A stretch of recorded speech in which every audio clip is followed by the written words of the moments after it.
Welcome to Money on Tap.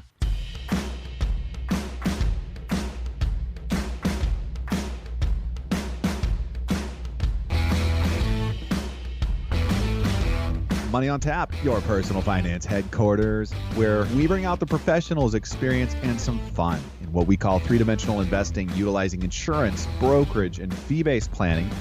That's what we do on this show. We look at all sides of the issues, and we bring a fully independent planning perspective to the table. Welcome. You are listening to Money on Tap. It is so good to have you aboard with us today, and you can reach us at 855-226-8551 or info@yourmoneyontap.com. As always, it's good to be here with you, Ben Brayshaw. How are you today? I'm doing great, Seth. How are you? I'm doing well. How about you, Dan Mickelon? How are you doing? I'm feeling great. I can't wait to get our show title out there, so I'm just like on edge. Like, here we go. And we are going to have some fun today talking about ho holiday investing. There it is. Oh, Seth, I really like your titles. They're strong. That's what I'm shooting for. What do you guys say to this week? It's a new week. It's a new day. It's a brand new Money on Tap, and we get a chance to get back into these seats and have some fun with a topic that, is it's seasonal. It's something that we always have a lot of fun talking about, in the office, and what are some of the new opportunities that we have in investing, and what are some of the old standards and standbys that we go to. And we're going to be talking about those things with you guys and bringing to the table hopefully some information that you're not familiar with, and in a way that, you can take it. Well, there's no water cooler anymore, really, because everybody's remote. What is there, like a Zoom room that people are using remotely to have these conversations? Zoom break room. That's an idea right there. I don't know if it exists yet, but that's a good one. Yeah. It's called Reddit. That's I don't know that you want a Zoom break room, because then everyone would be like, you're supposed to be in this meeting. Oh my gosh. Hey, for starters, you guys, we've got we're not post-pandemic, right? But we've got kind of a season after that first pandemic season that we're going to be going into at the holidays.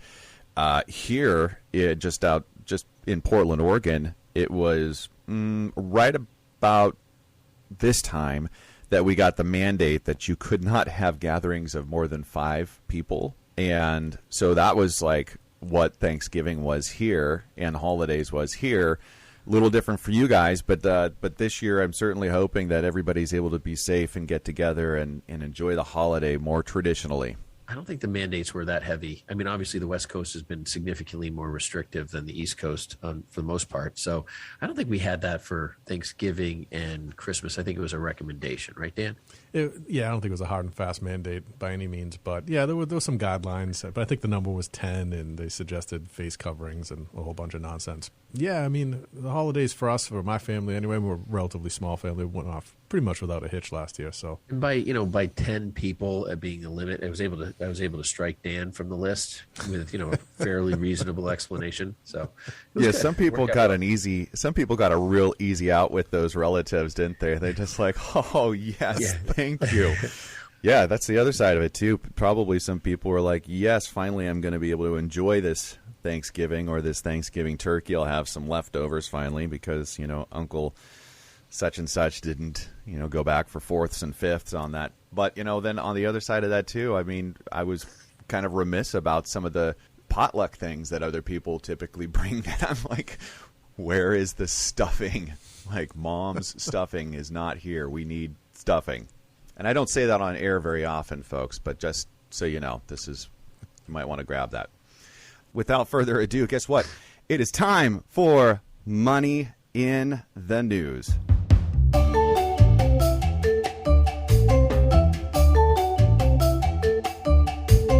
Well, first up, I'm significantly happy that Elf on the Shelf was banned, jokingly, but banned by a Georgia judge. So, I mean, I don't know if you're a listener and you don't know who Elf on the Shelf is. It is just another task for a parent to to manage during the holiday season that becomes a little sometimes too much. This is an article from Fox News. And it's by Lawrence Richard. You go ahead, Seth. I hear you. You gotta get it. People are just never gonna understand what in the world we're talking about here unless we just give them the rundown. So this elf, and since we have young kids, this is something that is in our house. We have a little different version, but nonetheless, it is significant, and it's this elf that everybody's kind of seen these things in the stores, and what happens is that it's like Santa's helper, and night by night it moves, right? And it's like Elf on the Shelf is making sure that you're doing the right things, like you're a good kid because he's going to report to Santa if you're not. But let me tell you, if you're doing this with your younger kids especially, and that elf does not move, oh my gosh. You're just...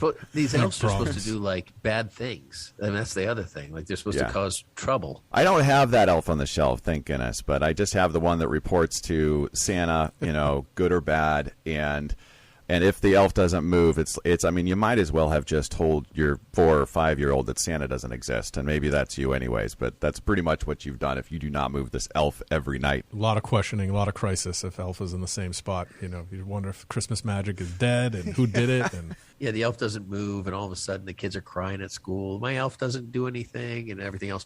And honestly, the funny part about it is somebody said that they labeled their kid as an elf murderer or something like that. So the kid was.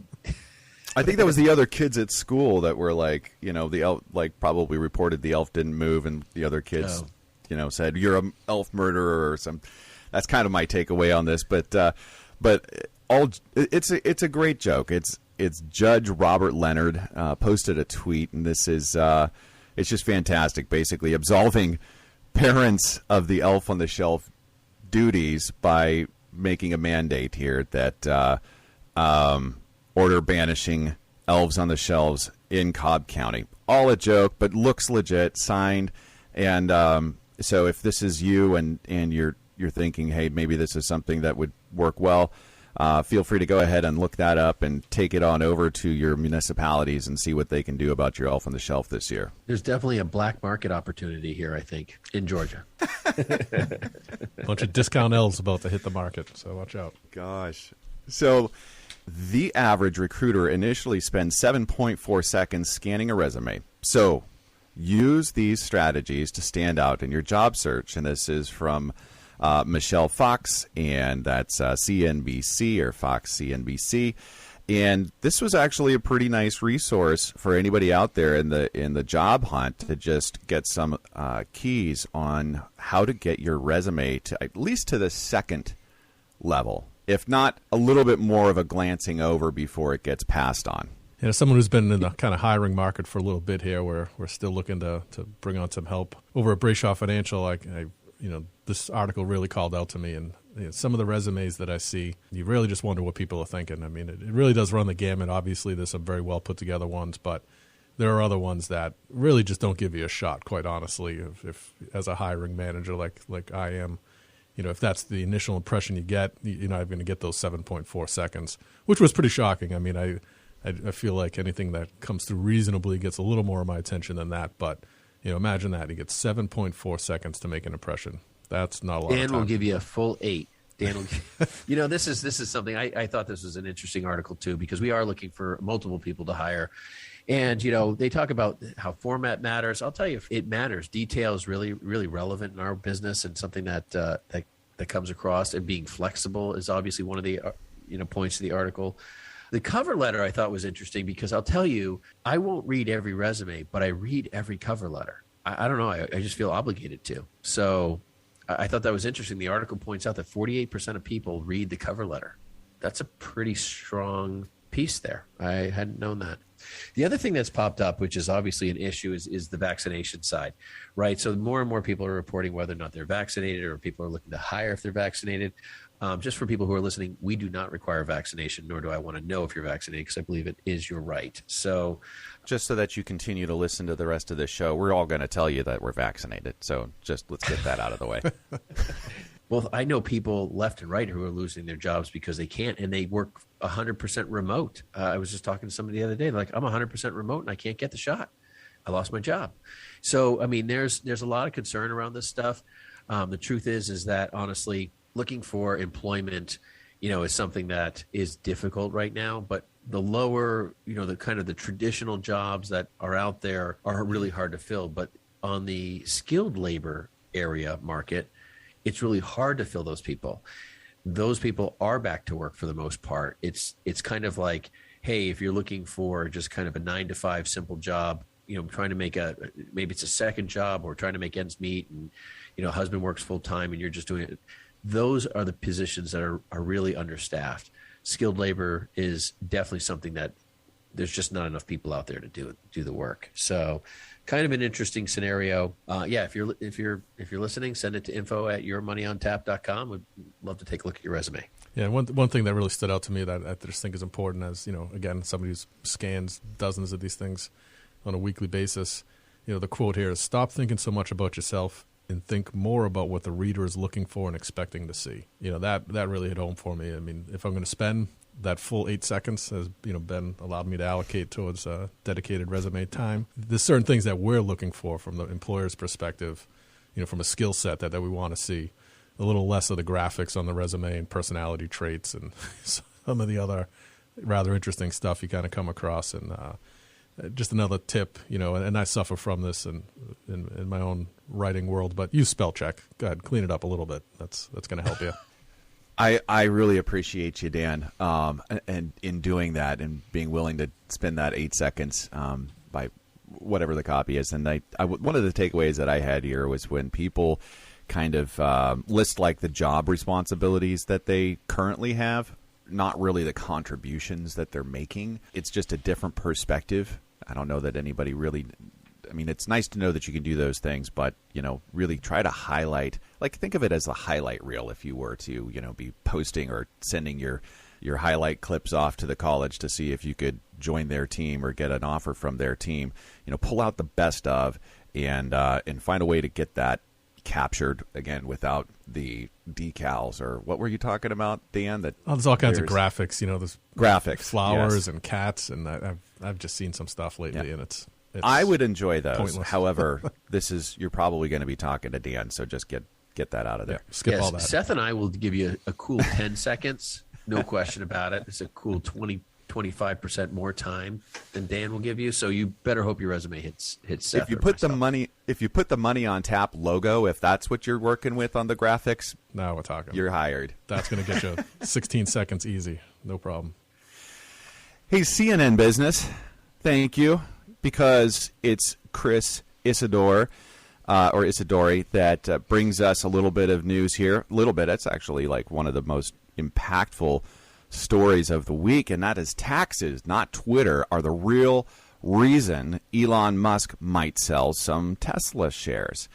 And gosh darn it, I just love hearing about Tesla and Elon Musk. So, this was going to make our cut no matter what. So Elon Musk decides to put on Twitter, should I sell 10% of my shares or not? And says, based on the majority vote, I'll do what the poll says. It's just interesting because, even my son called me about this. He's like, Dad, he goes, I can't believe Elon Musk is just going to sell stock. What is he doing? And the article actually goes into the fact that this is less about the poll and him selling stock and more about options that are going to go worthless next year. And that he has a taxable event coming. So he's going to be moving funds. It's a little bit of a sham that way, right? So Elon's known that this is part of his compensation packages, these option contracts. He's got to exercise those. And at the end of the day, he's known this for a really long time, since 2012, right? So he's been planning it for that many years. And that's why he planned to move to Texas. Yeah, right. I mean, right? Texas has no income tax. And he's already admitted, like, listen, I'm going to pay a proportionate share of taxes to California for, the times that I'm there. But for the rest of it, I'm paying my taxes appropriately to Texas, which is 0. In 2012, his compensation package included 22.9 million stock options. I mean, just think about that. I mean, he claims throughout the article, and there's lots of interesting facts and figures, but that one kind of early in the article just jumped off the page. I mean, He claims to take no salary, which is probably legit, but my goodness, just sitting on that massive amount of wealth just out there. I mean, that's got to be quite the reassuring factor, huh? In 2018, he paid no federal income taxes, and in 2017, he paid $65,000.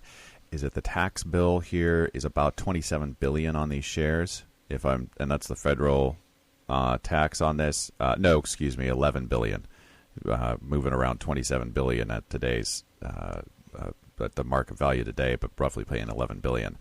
A lot of these business owners, they have all the stock, and they go to the bank and they say, "Bank, give me a loan off of this asset I have." They take the loan out, and there's no taxability on that loan. And that's how a lot of CEOs live. That's how they actually create a lot of their income, and they just pay interest to the bank. It's cheaper than paying taxes. His tax scenario, as you mentioned, Seth, is $11 billion up to $16 billion, I guess is what the article talks about. But if you're somebody who doesn't want to pay taxes, right, you want to basically liquidate those shares at a reasonable level, maybe a level that you don't want to pay as many taxes, or those option contracts you're going to liquidate, right? So maybe, just maybe, you're intentionally pushing, I mean, this might sound weird, right? Pushing the stock price down so that you're liquidating less value, theoretically. You're the richest man in the world. You're like, you know what? I don't need to pay all these taxes. I'm going to have to take more loans to pay some of these taxes, right? I mean, you're liquidating. So you've got all this stuff moving around. I mean, on some level, he may be intentionally manipulating the rate of the value of the stock, because the stock dropped 4 or 5% the first day after he mentioned it. It's dropped again yesterday, and who knows where it's going to go. But honestly, it could be that he's going to exercise those options into stock instead of liquidating them for cash, and wants to exercise them at a lower price. So he pays less taxes, smaller loan, and now those stocks are going to be, let it rebound. In the 743% that the Tesla moved last year, the 2 or 3% that he's pushing this thing down, it's down over 10% now. Yeah, in the last 2 days. Well, that was when he made the comment, right? Right, and so, but he doesn't have to exercise for a while, so he can exercise anytime up to, I think. So if you're going to exercise options into stock, right, the options are the right to own. And if that's his ability, which I don't know the contract and how it all works, but do you want to pay taxes on a stock you exercised at $1,000 or $100? I'm just looking at it saying, if he pushes his stock down 10 or 20%, he reduces his tax burden, which reduces the loan he's probably taking from the bank to pay the taxes, paying less interest, still owns the stock rebounds, pays for itself. Hey, one thing, it's not here in the article, but I just read it elsewhere as we've been kind of chatting about this. The day before he put out his Twitter poll, his brother sold over $100 million worth of stock. Coincidental, I'm sure. Maybe. All right. That is going to do it for us in Money in the News. You're listening to Money on Tap, and you can reach us at 855-226-8551 or info@yourmoneyontap.com. And we are going to take a quick break. When we come back, it is ho, ho, ho, holiday investing on Money on Tap. Don't go anywhere. We'll be right back.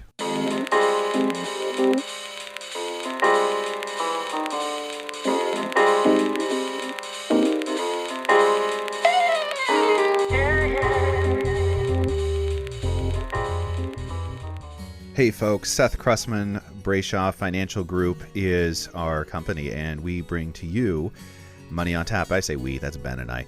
We have a lot of fun doing this show. And one of the things that we love about doing Money on Tap is that our goal for you to have access to the financial planning world. How do we think? What are we doing? What are we talking about? Raising the bar of your financial education. It's so critical. And that's what we're doing here. The other side of this is as well, we're financial planners.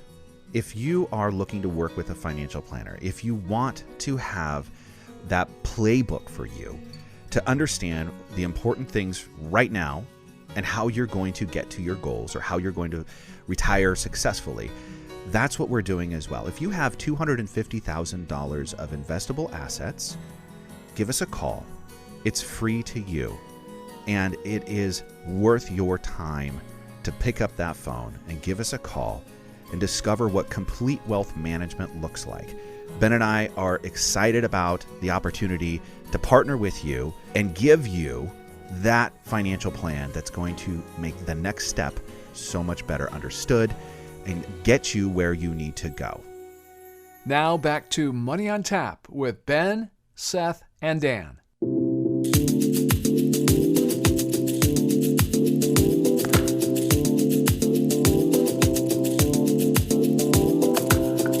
Welcome back. You're listening to Money on Tap. You can reach us at 855-226-8551 or info@yourmoneyontap.com.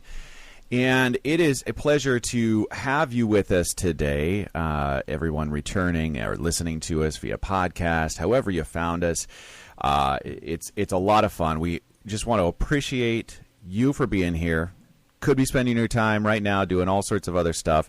But you know what? We're going to make it worth your while today because we are talking about holiday investing. I'm not going to miss an opportunity to get that title out there again.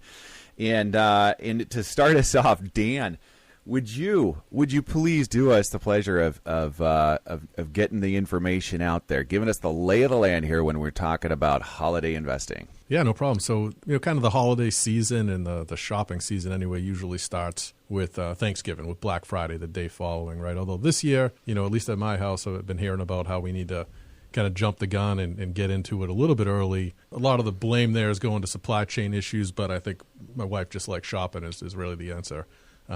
So she's excited to get going on this thing. But that kind of got me thinking about a show topic and, because we hear all day long about inflation and labor shortages, supply chain shortages, all these, cargo ships stocked up or stacked up at the docks waiting to get on and offload their product. So I figured this would be a good show to kind of dive into what's really going on in the holiday season in general and particularly this holiday season. It all starts with, again, Black Friday, right? And that was a concept that I really, I hate shopping, so I've paid very little attention to that. But in the last decade or so, I've learned you can score some deals there. There's no doubt about it. And there's some real implications for the market in general and particularly retail stocks. And that's kind of the point we want to bring home here today. So Black Friday, what is it? And really what it's defined as, it's the day of the year in which retailers hope to be in the black, right? So as far as their P&L looks, that's the day where they become profitable from there through the end of the year. So they always want to hit that day hard and rack up as much sales as they possibly can. So I get this article here out of Investopedia talking about how Thanksgiving and Black Friday affects stocks. And there was, of course, some interesting stuff in there. And it's really it's not just Black Friday, it's expanded in the last few years. Now it's this 5-day window that starts on Black Friday and extends through Cyber Monday. And Black Friday, of course, depending upon which store you're looking at, now starts basically, Wednesday at midnight before Thanksgiving. So they're ever expanding this retail bonanza, right? This opportunity to see these retailers rake in huge profits and hopefully sell a lot of product. But the question this year is, do they have the product to sell? So in 2020, the average spending on Black Friday of $311.75, which was down about 14% from the year before at $361.90. Now that sounds pretty light compared to some of the receipts I see. And what was also interesting is that online shoppers hit 100 million for the first time, which is an incredible amount that plays into the Cyber Monday part of the story. And online-only shoppers were up 44% to 95.7 million. So imagine that there's roughly 100 million people who shop entirely online for the holidays. Yeah, that's pretty incredible. And I think that's something that we have, and the investment world has been predicting further and further growth. I mean, honestly, with the whole COVID effect, the online shopping piece, right, has been advanced. I mean, it doesn't matter what age bracket you're in, you figured out how to do online shopping. I mean, the grandmother, the great uncle who didn't, know how to do something and felt nervous about using their credit card on the computer, like that's pretty much gone. Like everyone's figured out that I have to live this way, and that's part of it. I think COVID set that into a standard, right? So now there was always kind of that hesitancy. Where do I get stuff? How do I shop? And that online presence, I think that purchase power is going to drive more and more. But there's still a very sincere group of people who want to go out and shop. They want to go look, they want to feel, they want to touch it. They want to make sure it's what they're looking for. And they want to compare things right next to each other. And that's where these, big box stores are, I think, leading us to the road. The mom and pop place, the specialty gift shop is the rarity, but people don't want to go to 5 stores anymore to look at the same scenario. They want to go to Best Buy and say, oh, here's 5 different earpieces, or here's 3 different TVs, or they want to see that comparison. I don't know about you, but I'm not really that comfortable buying a TV off the internet. I mean, isn't that the point, the reason they hang them up and show you how pretty it is? It is interesting to see the difference when you like walk into your Costco or your Best Buy and they've got the the wall of monitors and TVs there, because you can see like, oh wow, that's really got some vivid colors or definition, and or the curve effect TVs that they've got, so that picture stays consistent no matter where you are. And yeah, absolutely, there's things that I am not going to be able to do it justice by flipping through screens or looking at it on my phone or any of those kind of things. And you mentioned like the earbuds. I think that was an interesting one that you brought to the table, but I never really thought about that. So last year I remember actually making an appeal to our listeners to consider doing more shopping local. And there was a lot of awareness out there for really trying to drive that traffic and that foot traffic into your local retailers, those mom and pop stores, because that's because they're not the online presence that these other places are. And if you want to continue to see those businesses survive, and even better than just survive, why wouldn't you want to see them thrive? I'll make that same appeal here and now. There's lots of people in your community that really need you to support them in what they do to continue to be there for your community. And one of my favorites is Piccolo Mondo. That's a toy store here in Hillsborough where I live, or we live, and it's one of our favorite places during the holidays to actually go and just shop for the kids. And they do an exceptional job as well. And one of the things that they do is when you're there, they will wrap and gift wrap like all of your toys.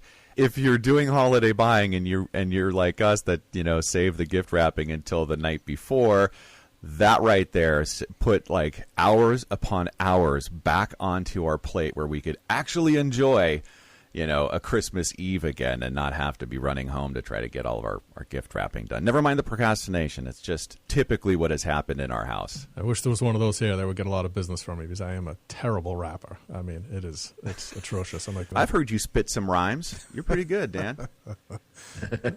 I'll resist the urge to put this mic to the test. I'll do that. I'll do us all a favor there. Well, there's a lot around Christmas and a lot of conversation around supply chain. And I've heard everybody tell us, hey, we need to buy gifts early. We need to get on the bandwagon. Supply chain issues are real. I think I would even take supply chain issues to another level and say it's hard getting stuff to the United States, right? We've all seen the video clips of the big tankers carrying all the. Why am I blanking on the name of the shipping help container? Me out here, guys. What are you looking for? Shipping containers. We all see the big ships with the shipping containers. We see them in the news. We got Florida offering to take them on in. We got all sorts of stuff going on. Now, unloading these containers is one real problem, right? Which is getting it to the shelf. And I gotta tell you, I gotta stop you here, because I think you sent me something this week that had like this shipping container in what looked like one of those. Like China Seas boats, like made out of wood. Like it's like, oh my gosh, the picture that you have there, folks. If you haven't seen it, it's people just taking a car, like one of these shipping containers with one of the rickety old boats that I can't even believe it actually fit the shipping container, but that's what they were using to offload their goods. Gosh. So you got all this crazy stuff going on with the shipping containers. And that's one issue, right? Then you got to unload it. You got to get it to the store. That's another shipping issue. There's a lot of different things. And I think, Dan, you and I were chatting about this earlier. It's like 64 days normally to get from China to here off the boat. 51 days was the average, but no longer. Yeah. What's the average now, Dan? 74. So 45%. 74. Yeah. So we've got, that's a huge jump. So, but the other issue I think that really drives the idea of getting Christmas shopping done early is, what about the shipping once you purchase it to the family member you're not going to see, right? I mean, we got that whole thing. I mean, I remember last year packages were late. I remember packages didn't come till after the new year that were supposed to be guaranteed delivered by the 20th. And I mean, there's so many shipping problems that we don't even know where the beginning and the end of it is. And the staff, the personnel, the people to get it done is a whole nother issue. So that's really, I think, an interesting conversation to have. And if you're dealing with or purchasing shipping stocks, whether it's, first end consumer side or, back end distributor side, there's a couple different pieces there that I think need to be addressed. And I think as you're thinking about how to invest, shipping container companies and things like that, I mean, some of that's gone by the wayside. You've already missed that conversation. But there's lots of things around all of this that have opportunities moving forward as you foreshadow each and every piece. And I would add that to the conversation. Yeah, actually included in the article, they have a graph here listing deadline shipping dates for the major carriers, FedEx, UPS, USPS, and they're basically telling you by, your preferred shipping means, whether it's ground or next day air or whatever the case is. They'll actually give you the date in which you better get it ordered by if you expect it to be on time for the holidays. And I mean, just talking about that shipping container issue, and I'm a notorious last second shopper, so this is actually kind of hitting home as I speak. You basically have already lost 20 days on the boat, right? So, it's essentially where we're mid-December as we speak, as we're recording this from do you have time to shop perspective. So, I get some work to do. Or nothing from China, USA only this year, right? Crafts by Craftsman. That's what you want to be using this year, folks. How many times I'm right there with you, Dan. I've so many years I'm just like, oh my gosh, I got to get this done and shopping, and it hasn't arrived, and I have taken the screenshot and printed that out and put it in an envelope, with kind of like a TBD on that for many a gift in the past. And so, anyways, if you're feeling behind, don't worry, we're all right there with you. Folks, we are going to take a break. You're listening to us You're listening to Money on Tap. You can reach us at 855-226-8551. Yes, you are listening to us, and you can also get a hold of us at info@yourmoneyontap.com. We're going to take a break and return with more ho, ho, ho holiday investing. For a number of our listeners, they have a lot of questions, and you might be one of them. Today, we're just offering what we call Zoominars, webinars over Zoom meeting rooms, where we have top experts, Social Security, estate planning, and financial planning experts for you to speak with, do a private consultation that way today. We're also having webinar-based Zoominars where we're going to have multiple groups where you can be part of that and enjoy that as well. Give us a call at 855-226-8551 or email us at info@yourmoneyontap.com to schedule your Zoominar. Now back to Money on Tap with Ben, Seth, and Dan.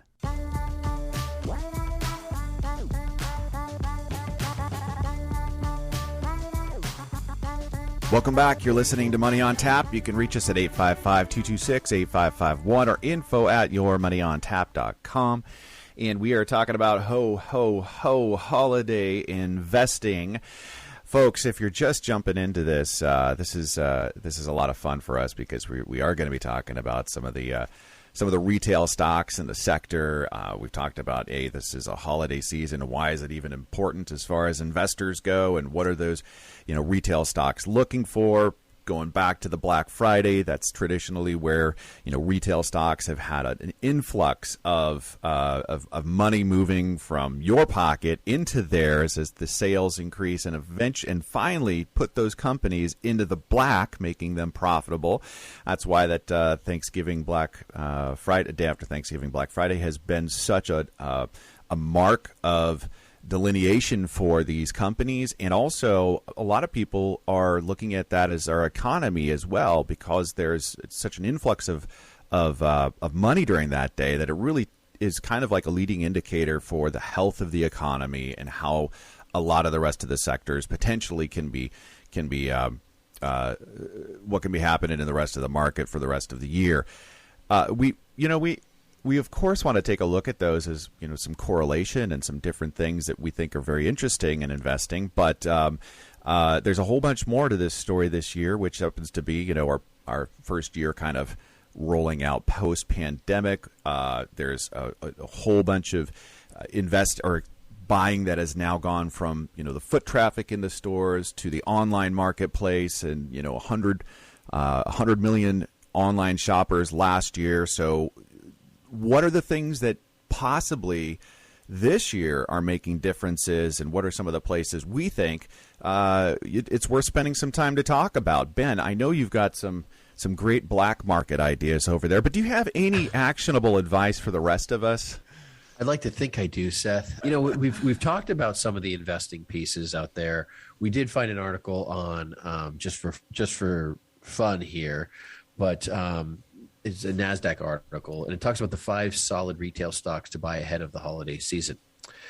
This is by Richard J. Gosch, and it's interesting because it's a Zacks based article, which if you're in our industry, you know who Zacks is. And then they talk about holiday season and boosting retail sales.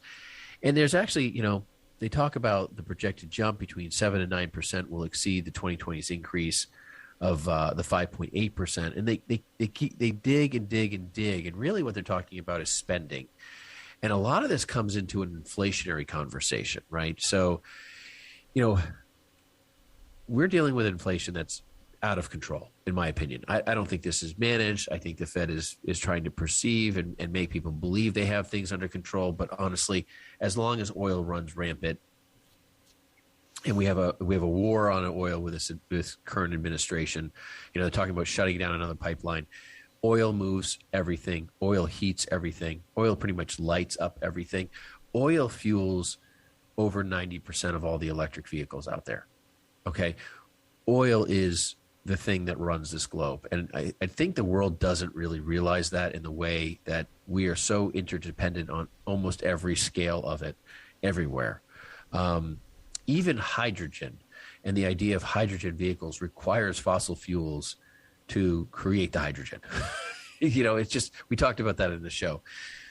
But at the end of the day, as we continue to fight oil and then inflation has continued to be driven up, we're dealing with increased costs. Those increased costs are not being offset by the increase of income that people are seeing. People are seeing higher salaries. There's money being pushed out by the government. But truth be told, the inflationary side of this thing is growing faster. MasterCard has projected a significant increase in the amount of spending. Maybe there's an investment in debt companies, maybe MasterCard, Visa, American Express. Maybe that's an area you're looking at. I think the article insinuates that. I'm not sure if that's an investable area or not, something to consider. But they do get into really box store conversations, like we were talking about Best Buy earlier. That's actually one of the stocks they recommend. But Best Buy, as you know, and Seth and Dan, trading at pretty much an all-time high right now. Do you want to walk into owning Best Buy? Let's take all the things we just talked about on the show. Do you want to walk into buying Best Buy at an all-time high, walking into Thanksgiving, things are getting sold, and then all of a sudden people are potentially trying to take capital gains, selling off before the end of the year? I'm not sure that I would see Best Buy as the place to go right now. I don't know about you guys, but I'm not putting my money there. I don't have any money in Best Buy. Not the number one sales opportunity in my mind. What do you guys think? I think you always got to be careful of anything that it's all standing at its all-time high, right? So that would give you pause for concern as someone looking to jump in and be an investor. And personally, I don't own any of it, and much to your point, I wouldn't buy it today either. But there could be an opportunity upcoming here where, towards the end of the year, there may be some market conditions that create the opportunity for some of these stocks to drop out a little bit, and we'll get into that in a moment, but. Just as an indicator or, kind of gut reaction to looking at a stock, looking at its stands relation to its price over the last 3 months, 6 months, a year, or all time, it'll give you a pretty good idea of whether the time is right to get into it, I think. Yeah, generally speaking, rule of thumb, I'm not interested in buying stocks at their all-time high. Just have the tendency to be more of a value guy, and I don't have anything in Best Buy currently, but I, in the past did, and that's kind of, going back quite a ways. But I love Best Buy though. So there's a part of me that always really does want to own it because I love it so much, and that's okay. I mean, it's okay to do that. At one point in time, people were piling into Tesla, and guess what? If you weren't a part of the buyers at the all-time highs from, the day before or the month before that, I mean, it was just continuously setting all-time highs. But that's not the story with Best Buy. It's not GameStop. It's it's Best Buy. And as far as my tendency towards any of these things, it's am I buying it because I love it and the fundamentals are there, and I think like this next year it's going to continue to have beat expectations or those kind of things underlying it. That's more where my mind goes around any of these ideas. And generally speaking, I prefer to look at these opportunities ahead of time, like 3 months, 6 months, kind of ahead of that season is traditionally where I'm looking at these. Oh, I totally agree, Seth. I mean, I think that you make some really strong points there that I think if our listeners didn't hear, I'm going to probably echo a portion of them as I speak. But yeah, Best Buy is not a growth stock. I mean, it is probably in the definition form, but I don't see it as like we're in a Tesla conversation by any means. I would totally agree with that. I would also say that, when you're looking at a company hits all-time highs, there's always somebody out there ready to take profits. As a stock moves, whether it's 10, 15, 20%, there's always somebody who is in there a lot longer than you would ever have considered, who was probably ahead of the curve, and it's eventually like they've hit their number and they just want to take some profits. When stock companies that are well-known, well-founded, have a strong base, and they might have a long-term growth, look for a better opportunity, look for a value option to buy in. Maybe this is your stock for 2022, or maybe it drops out in Christmas and people are just taking profits left and right, and you see an opportunity and the stock goes from all-time highs to maybe it's undervalued, and that's when you step in. They mentioned Walmart too. Walmart's a little bit of kind of a different breed of class here. It's kind of covering all bases, right? So you're not sure if they're getting more business because of a pandemic. You don't know if they're getting more business because it's Christmas. You really don't know what you don't know. But they are also rocketing all-time highs. I mean, they're right there on the cusp. So looking at that too, Walmart could be going from big to bigger, and would be a better argument that maybe there's some long-term scenarios. I do have some Walmart. It's not a big holding for me. It's not the space I play in mostly. Everyone knows I do mostly energy, but those are conversations to have.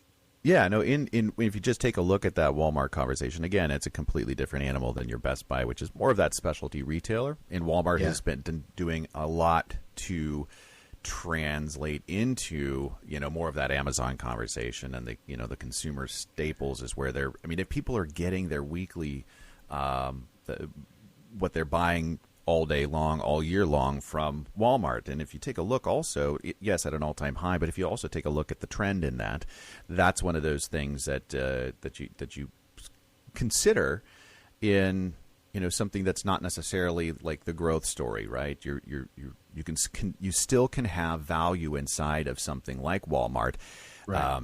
At the levels that it's at. Is it something that you would say, yeah, no, that's a buy on a short term or any of that kind of conversation? Yeah, no, it's more of the long term idea, which is more where we come from most of the time, anyways. Yeah, whether that's a value buy now or not, I'm not sure. It's not something that it's not a stock I'm pushing. It's not a buy or a sell in my mind. It's not even something I'm watching. But again, all-time highs, everything seems to bounce back. It's always somebody taking a profit, and I always think there's always a better opportunity. So when you see all-time highs, just be patient, just hold off. And the other side of this article in particular, and I don't want to go through any of the other stocks because now we're starting to get into some real like no-name brands on some level. But I think Gap's not a no-name. Well, Gap's not a no name, but they didn't hit their numbers either. So I'm shocked that they're on there. Right. But, the idea that, we've got some companies here that are big box stores and where people are going to buy, it's a good conversation. But the author really has the benefit of saying, here's the article, the investment already occurred. You're right. So, when this article was probably being researched, the stock was probably 10 or 15% under its all-time high, and they saw an opportunity, and hey, this is going to self-fulfill on some level, because even everything we see, what happens there's always like a 6 to 8% swing in some of these stocks or whatever in retail sales, which translates in anywhere 1 to 4% stock movement for retail stuff in the season. I completely agree with you in what you're saying there. And if there's any kind of a takeaway here, it's not necessarily that any of these are places that you want to be running out and picking them up and buying it today. And by the way, the research did come from Zacks on that if you're looking to try to find some more information off those articles.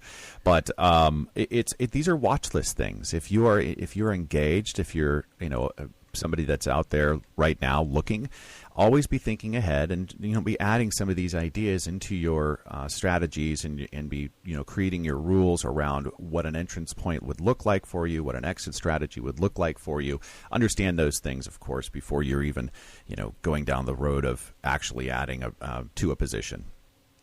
Yeah, and I think when we break this down, the conversation about why all these companies are seeing activity and so forth, there's probably going to be some pretty heavy sales, I think, pre-holiday season, right? Everybody, like Dan, you mentioned your wife is already shopping and doing all that stuff. And by the way, I haven't received a couple gifts for various times, so I don't know if you're still looking for mine. They're in transit. A couple seasons, Dan. That procrastination's killing my gift getting. But the inflationary piece of this is scary because it's obviously going to show higher revenues for a lot of these companies, right? So they're selling things for more, so the revenues are higher. It doesn't mean that the profits are going to be better. And I think there's going to be a transitory inflationary curve into some of these stocks, which is going to force them to all-time highs even further potentially because revenue growth. Right, they've sold things for more. It doesn't mean that their costs have going to gone up equally. You sell something for $100, it costs you $80 to get. Now it costs you $100 to get. You sell it for $120. You're still making $20. Doesn't matter.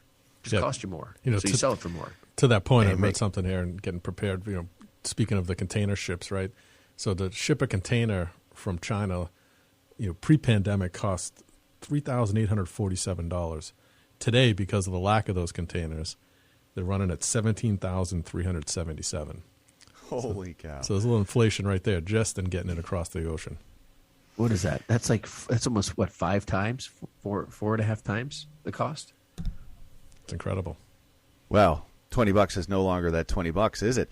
So you're listening to Money on Tap. You can reach us at 855-226-8551. That's 855-226-8551 or info@yourmoneyontap.com. We're going to take a quick break, and when we come back, we're going to be talking more about holiday investing. Don't go anywhere. We'll be right back.